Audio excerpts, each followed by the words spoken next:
बीड जिल्ह्यात गोलीमार भेजे में असं सुरू आहे असा आरोप सुरेश धस यांनी केलाय। बंदुकीचे परवाने ज्यांना दिले गेले त्यांच्यावर कारवाई व्हावी असंही धस म्हणाले।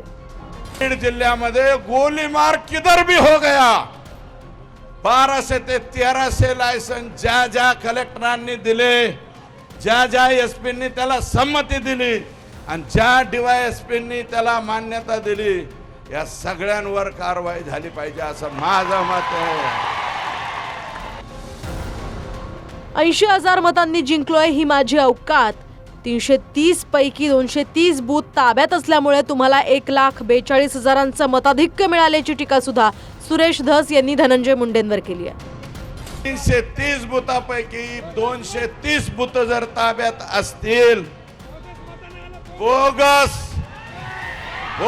मतावरचे तुमची निवडणूक आहे। 75 खून झाले, मर्डर करणारे आणि मर्डर झालेले ते सुद्धा त्यांच्याच घरी काम करतात। हा नवीन पॅटर्न सुरू झाल्याचं म्हणत सुरेश धस यांनी धनंजय मुंडेंवर हल्लाबोल केलाय। बेरीज करा, या अख्खं अर्ध 75% पाणी भरलं। खून करणारे बी ह्यांच्याच घरी पाणी भरतात आणि ज्यांचं गेले ते बी ह्यांच्याच घरी पाणी भरतात। हा नवीन परळीचा पॅटर्न पोराव तुम्ही शिकून घ्या। तुम्ही संतोष देशमुखांच्या घरी यायला पाहिजे होतं याचं उत्तर द्या किंवा नका देऊ, पण तुम्ही भेटायलाच आला नाहीत तर काय अपेक्षा ठेवायची? पंकुताई, तुम्ही जसं यायला पाहिजे होतं तुम्ही आल्या नाही, चुकलात, याचं उत्तर द्या। काय असेल देऊ वाटलं तर द्या, नाही तर अपेक्षा बी नाही।